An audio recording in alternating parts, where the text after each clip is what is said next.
मैं जेल जाने के लिए तैयार हूँ, मुझे फांसी पर लटका दे, लेकिन देश को बंटने नहीं दूंगी। मैं देश के खिलाफ जाने वालों के साथ नहीं हो सकती हूँ, मैं इनसे डरती नहीं हूँ।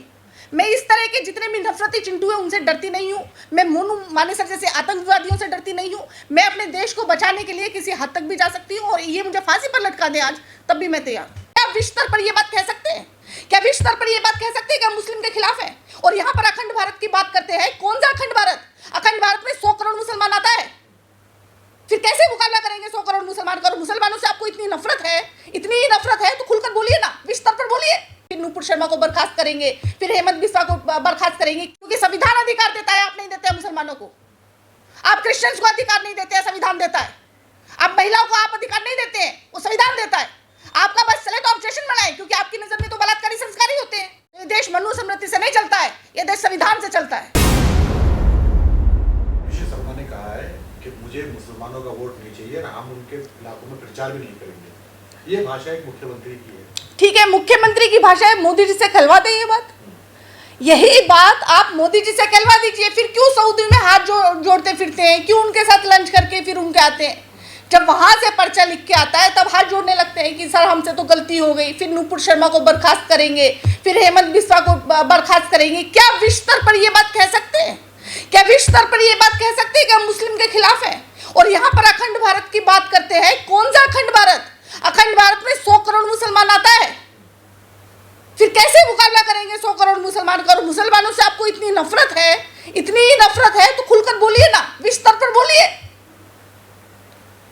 करिए नरसंहार जितना करना है, करके दिखाइए।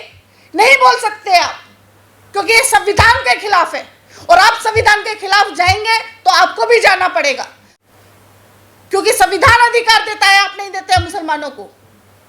आप क्रिश्चियंस को अधिकार नहीं देते हैं, संविधान देता है। आप महिलाओं को आप अधिकार नहीं देते हैं, वो संविधान देता है। आपका बस चले तो ऑब्जेक्शन बनाए, क्योंकि आपकी नजर में तो बलात्कारी संस्कारी होते हैं। तो आप तो उस चीज के पटाखे फोड़ रहे होते। अगर आपके हिसाब से चल रहा होता तो ये देश मनुस्मृति से नहीं चलता है, ये देश संविधान से चलता है। लगातार हिमंता बिस्वा इस तरह की भाषा बोल रही है। पिछले दिनों उन्होंने महंगाई के सवाल पे कहा था कि मुसलमानों की वजह से महंगाई बढ़ रही है। देखिए, हेमंत बिस्वा शर्मा जो है वो लगातार इस तरह की बातें करते आ रहे हैं। पहले भ्रष्टाचारों के आरोप में फंसे हुए हैं। पहले भाजपा कहती है कि भ्रष्टाचार पर बहुत बोलती है, लेकिन फिर उनको मुख्यमंत्री बना देती है। उसके बाद फिर वो नफरती चिंटू के तौर पे, जैसे एक भाजपा का हम कार्यकर्ता है ना, जैसे जो ट्विटर पे 2 रुपए ट्वीट लेके जो है नफरत फैला रहा है, वो 2 रुपए ट्वीट वाला चरित्र जो है वो हेमंत बिस्वा शर्मा का है, और इससे ज्यादा कुछ नहीं है। भाजपा में भी उनकी कोई पैठ नहीं है। ये बात इसी बात से आप साबित कर लीजिए कि वो क्या कहते हैं, लेकिन वो सेंटर से वो चीज़ तो नहीं आती है।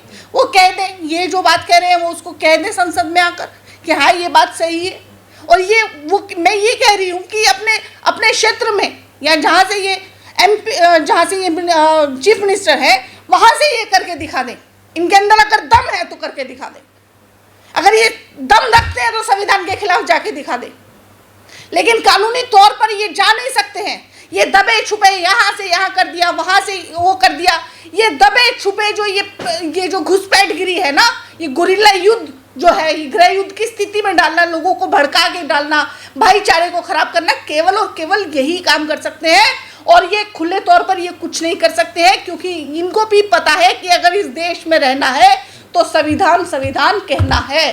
पर मैम, जो हेमंत बिस्वा शर्मा का स्टेटमेंट है, एक तरफ प्रधानमंत्री कहते हैं कि हम सबका साथ, सबका विकास और सबका विश्वास जीतने की तरफ अग्रसर हैं, आगे बढ़ रहे हैं, तो क्या उनकी बिना इजाजत, क्या प्रधानमंत्री को ये स्टेटमेंट पता नहीं चला होगा कि वो एक धर्म विशेष को बाइकआउट करने की एक तरह से बात करें कि हमें तुम्हें चाहिए ही नहीं? क्या नहीं पता चला होगा? देखिए, ऐसा कुछ नहीं है कि सरकार को कुछ पता नहीं है। ये बात यहाँ साबित हो जाती है कि जब अमित शाह जी कहते हैं कि मुझे इस घटना का पता नहीं था, वो 3 दिन मणिपुर में रह के आते हैं। ऐसा संभव नहीं है कि इंटेलिजेंस की रिपोर्ट उनके पास नहीं गई हो कि इतना बड़ा अगर कांड हो जाए और गृह मंत्री जी को पता नहीं हो। लेकिन ये जानबूझकर किया जा रहा है इस सरकार के द्वारा। देश को गृह युद्ध की स्थिति में डाला जा रहा है, भाई से भाई को लड़वाया जा रहा है। ये सरकार सब जानते बूझते हुए कर रही है, क्योंकि सरकार इतनी ज़्यादा डरी हुई है, क्योंकि मुद्दों पर कभी बात नहीं की। जनता के स्तर पर कभी बात नहीं, जमीनी स्तर पर कुछ काम किया नहीं, तो अब जीतेंगे कैसे? तो अब ये जो है इस तरह की जो नफरती जो घटनाएं हैं या इस प्रकार के सिर्फ ये हथकंडे जो है, इन हथकंडों के बल पर ये 2024 का चुनाव जीतने की तैयारी में है। लेकिन ये बात की मैं आपको गारंटी देती हूँ कि अब का चुनाव नफरत पे नहीं होगा, हिंदू मुसलमान पे नहीं होगा, देश को बांटने पे नहीं होगा।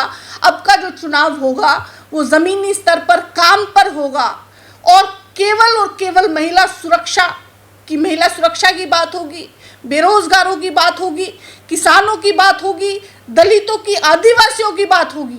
जनता अब इन मुद्दों पर जो है वोट देगी, जिसमें पूरी तरह से भाजपा सरकार फेल है। आपने बड़ी गुस्से के साथ में चैलेंज किया असम के मुख्यमंत्री को, डर नहीं लगता पुलिस भेज देंगे वो असम पुलिस? नहीं, बिल्कुल भेज दे, मैं जेल जाने के लिए तैयार हूँ, मुझे फांसी पर लटका दे, लेकिन देश को बंटने नहीं दूंगी। मैं देश के खिलाफ जाने वालों के साथ नहीं हो सकती हूँ, मैं इनसे डरती नहीं हूँ। मैं इस तरह के जितने भी नफरती चिंटू हैं उनसे डरती नहीं हूँ। मैं मोनू मानेसर जैसे आतंकवादियों से डरती नहीं हूँ। मैं अपने देश को बचाने के लिए किसी हद तक भी जा सकती हूँ और ये मुझे फांसी पर लटका दे आज, तब भी मैं तैयार हूँ। Subscribe now and press the bell icon. Never miss an update.